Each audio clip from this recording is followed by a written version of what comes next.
जगन्नाथपुरी का मंदिर केवल एक धार्मिक स्थल नहीं, बल्कि रहस्यों का वह टूट खजाना है जिसे देखकर दुनिया भर के वैज्ञानिक और शोधकर्ता दांतों तले उंगली दबा लेते हैं। इस मंदिर की सबसे पहली और सबसे प्रसिद्ध विशेषता है इसका उल्टा लहराता ध्वज। सामान्यतः हवा जिस दिशा में बहती है, ध्वज उसी दिशा में लहराता है, लेकिन जगन्नाथ मंदिर के शिखर पर लगा ध्वज हमेशा हवा की विपरीत दिशा में लहराता है। विज्ञान के पास इसका कोई ठोस जवाब नहीं है कि आखिर वायुक्तिकी एरोडायनामिक्स का यह सार्वभौमिक नियम यहाँ आकर विफल क्यों हो जाता है।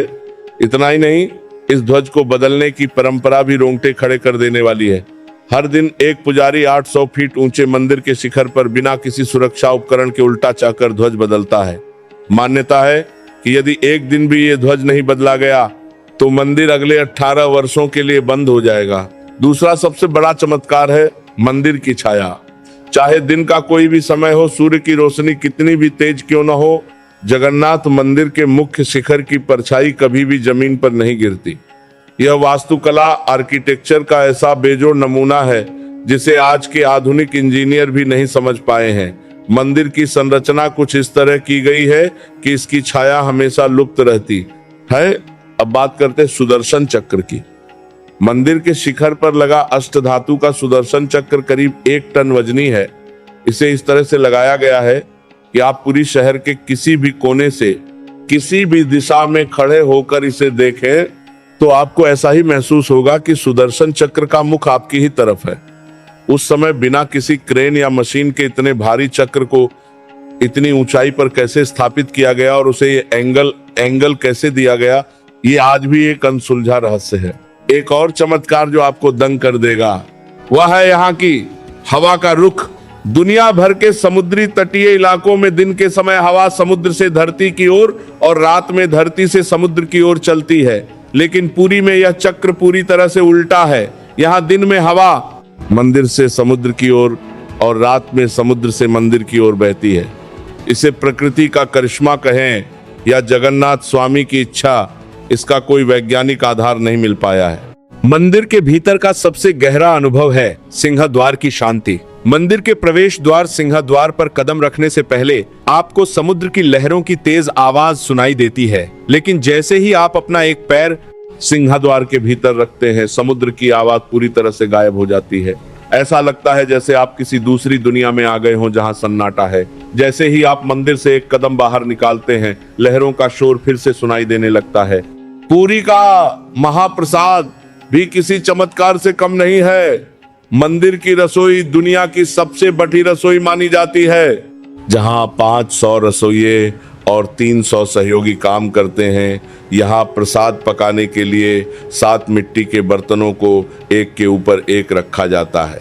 हैरत की बात यह है कि सबसे ऊपर रखे बर्तन का खाना सबसे पहले पकता है और सबसे नीचे आग के करीब रखे बर्तन का खाना सबसे अंत में। साथ ही यहाँ प्रसाद कभी भी कम नहीं पड़ता, चाहे हजारों लोग आए या लाखों। लेकिन जैसे ही मंदिर के द्वार बंद होने का समय आता है, प्रसाद अपने आप समाप्त हो जाता है। यहाँ एक कण भी अन्न बर्बाद नहीं होता। अंतिम और सबसे सूक्ष्म चमत्कार है विमानों और पक्षियों का निषेध। आपने देखा होगा कि हर मंदिर या ऊंची इमारत के ऊपर पक्षी बैठते हैं या उठते हैं, लेकिन जगन्नाथ मंदिर के ऊपर से न तो कभी कोई पक्षी उड़ता हुआ देखा गया है और न ही कोई विमान इसके ऊपर से गुजरता है। इसे नो फ्लाई जोन घोषित नहीं किया गया है, फिर भी कोई पक्षी यहाँ से नहीं गुजरता।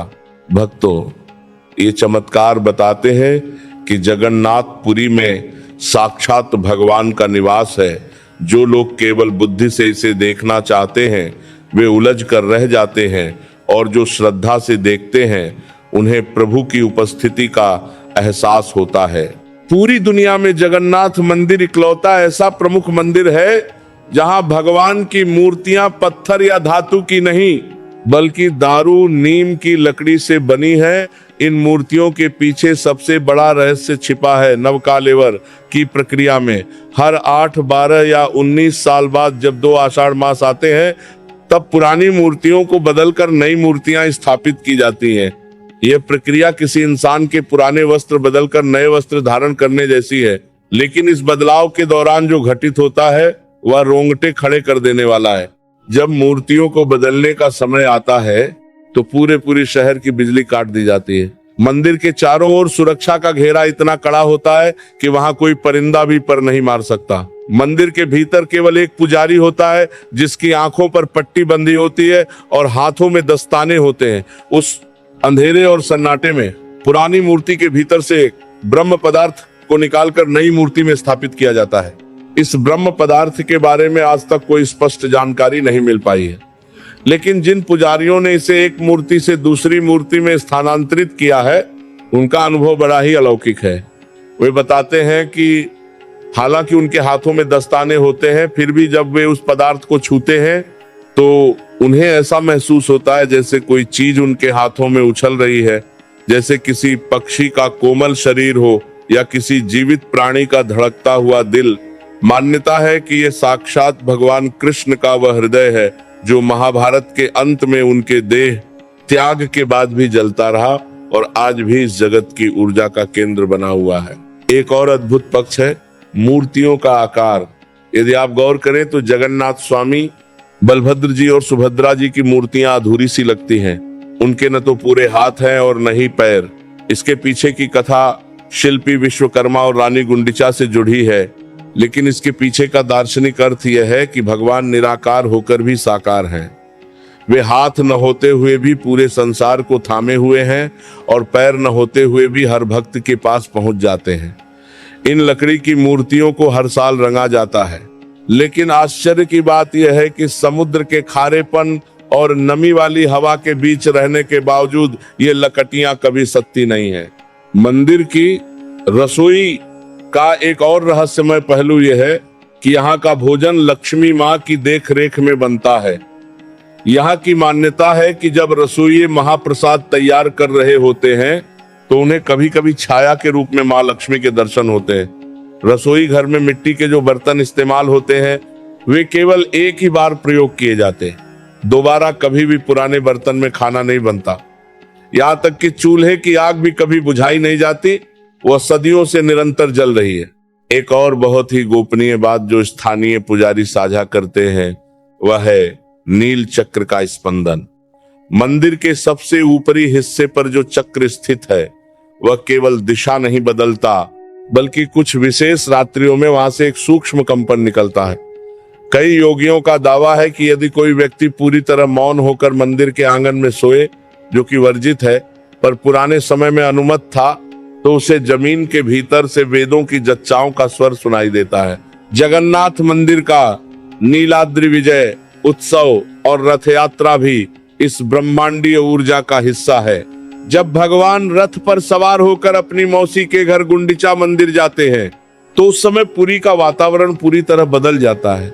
ऐसा माना जाता है कि उस समय भगवान मंदिर छोड़कर जनता के बीच होते हैं, इसीलिए मंदिर के भीतर की ऊर्जा उस दौरान शांत रहती है और रथों के आसपास का चुंबकीय क्षेत्र मैग्नेटिक फील्ड बहुत अधिक बढ़ जाता है। ये मंदिर केवल एक ढांचा नहीं है, ये एक ब्रह्मांडीय द्वार कॉस्मिक पोर्टल की तरह काम करता है। यहाँ की हर परंपरा के पीछे एक ऐसा तर्क है जिसे बुद्धि नहीं बल्कि केवल चेतना से ही पकड़ा जा सकता है। भगवान जगन्नाथ का यह विग्रह और उनका वह धड़कता हुआ ब्रह्म पदार्थ आज भी इस कलयुग में साक्षात ईश्वर की उपस्थिति का सबसे बड़ा प्रमाण है।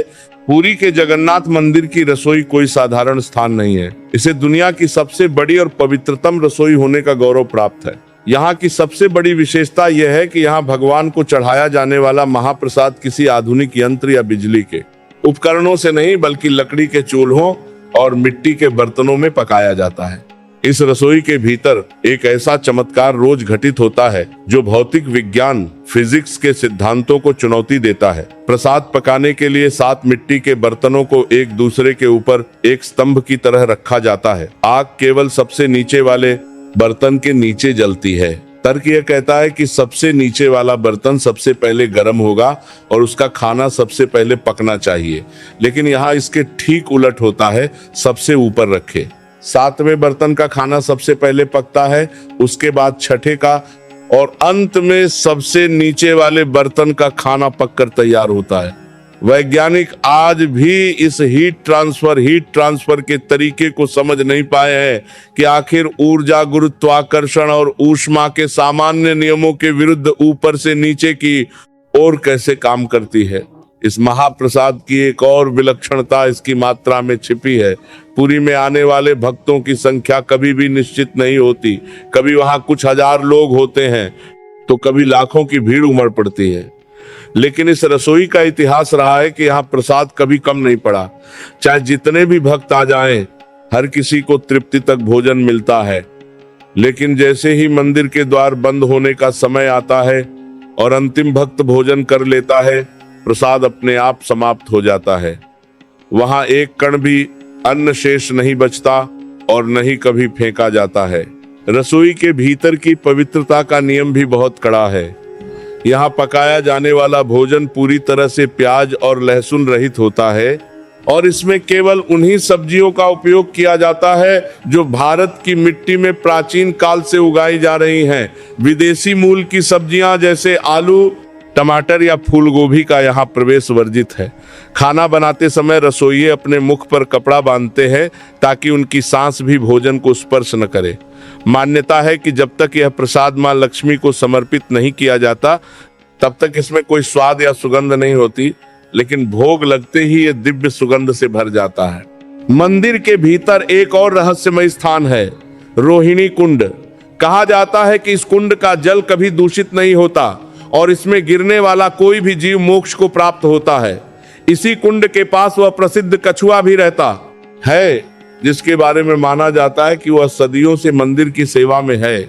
जगन्नाथ मंदिर का एक और अनसुलझा पहलू इसकी ध्वनि अकूस्टिक्स से जुड़ा है। मंदिर के विशाल गुंबद के नीचे खड़े होकर जब आप कुछ बोलते हैं तो आपकी आवाज गूंजती नहीं है। प्राचीन वास्तुशिल्पियों ने मंदिर को इस तरह डिजाइन किया है कि वह ध्वनि तरंगों को सोख लेता है ताकि मंदिर के भीतर की शांति भंग न हो और भक्त केवल अपने भीतर की आवाज सुन सके। हर साल आषाढ़ मास के शुक्ल पक्ष की द्वितीया तिथि को निकलने वाली भगवान जगन्नाथ की रथ यात्रा केवल एक धार्मिक जुलूस नहीं है, बल्कि यह ब्रह्मांडीय ऊर्जा के धरती पर उतरने का समय माना जाता है। इन विशाल रथों का निर्माण हर साल नए सिरे से किया जाता है और इसके पीछे का विज्ञान और परंपरा आज भी आधुनिक इंजीनियरिंग को हैरान करती है। इन रथों के निर्माण में किसी भी प्रकार के धातु के कीलों, नट बोल्ट या वेल्डिंग का उपयोग नहीं किया जाता। रथों का पूरा ढांचा केवल लकड़ी के टुकड़ों को आपस में जोड़कर और रस्सियों की मदद से तैयार किया जाता है। भगवान जगन्नाथ के रथ नंदी घोष की ऊंचाई लगभग 45 फीट होती है, जिसमें 16 विशाल पहिए लगे होते हैं।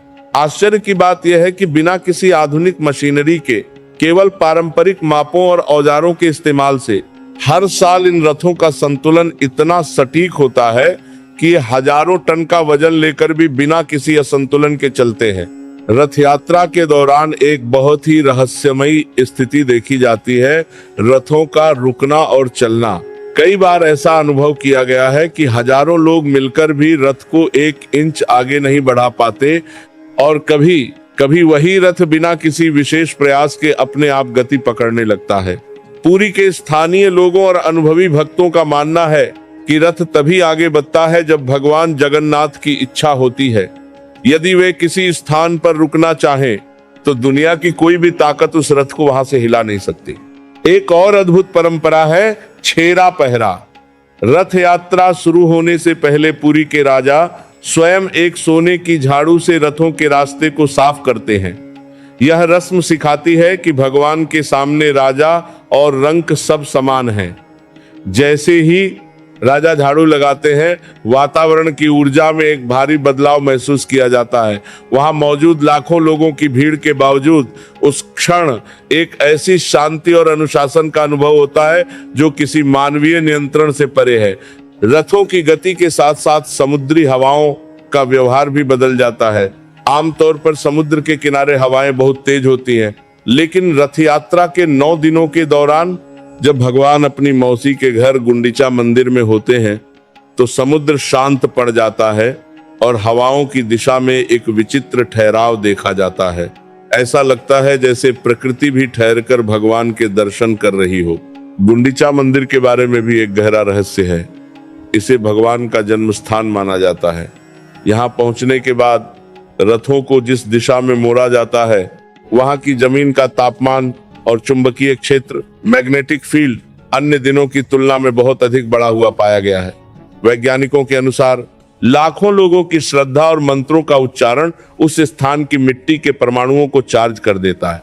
जगन्नाथपुरी मंदिर के सबसे ऊंचे शिखर पर स्थित नील चक्र केवल एक धातु का चक्र नहीं है, बल्कि यह वह बिंदु है जहां से पूरे ब्रह्मांड की ऊर्जा संचालित मानी जाती है। अष्ट धातु से बना यह चक्र सदियों से बिना किसी जंग के वैसे ही चमक रहा है। इसके बारे में सबसे बड़ी रहस्यमयी बात यह है कि पुरी के किसी भी कोने से देखने पर यह हमेशा आपके सम्मुख ही दिखाई देता है। आध्यात्मिक दृष्टि से यह चक्र भगवान की सर्वव्यापकता का प्रतीक है, जो यह दर्शाता है कि ईश्वर हर दिशा में मौजूद है और उनकी नजर हर जीव पर है।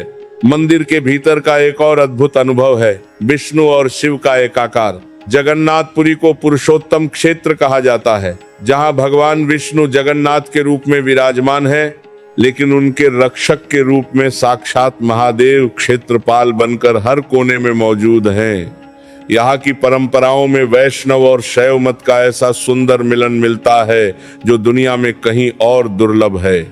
जब आप मंदिर की सीढ़ियां चढ़ते हैं तो आपको महसूस होता है कि आप किसी पत्थर की इमारत में नहीं, बल्कि एक जीवित ब्रह्मांड के भीतर प्रवेश कर रहे हैं। भगवान जगन्नाथ का अधरपणा और नीलाद्रि विजय उत्सव इस यात्रा का भावनात्मक समापन करते हैं।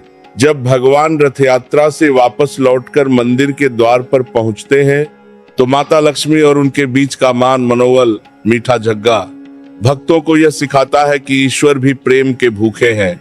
वे केवल एक मूर्ति नहीं, बल्कि एक परिवार के मुखिया की तरह व्यवहार करते हैं। इस मंदिर का सबसे बड़ा चमत्कार इसकी अक्षय ऊर्जा है।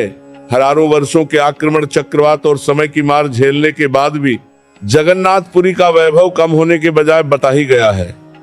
वैज्ञानिकों के लिए यह एक केस स्टडी हो सकती है कि कैसे समुद्री हवाओं की नमी के बीच भी यहाँ की प्राचीन वास्तुकला सुरक्षित है। लेकिन भक्तों के लिए यह स्पष्ट है कि जहाँ जगन्नाथ जगत के नाथ स्वयं विराजमान हो, वहां समय का चक्र भी रुककर उन्हें नमन करता है। अंत में जगन्नाथपुरी का रहस्य किसी एक चमत्कार में नहीं, बल्कि उस शून्य में है जिसे यहाँ पूजा जाता है। भगवान की अधूरी मूर्तियां हमें यह सिखाती हैं कि यह संसार अधूरा है और पूर्णता केवल ईश्वर के चरणों में है। यहाँ आकर राजा अपना अहंकार त्यागता है और रंक अपनी दरिद्रता भूलकर आनंद में डूब जाता है। पुरी की मिट्टी का हर कण जय जगन्नाथ की गूंज से भरा हुआ है।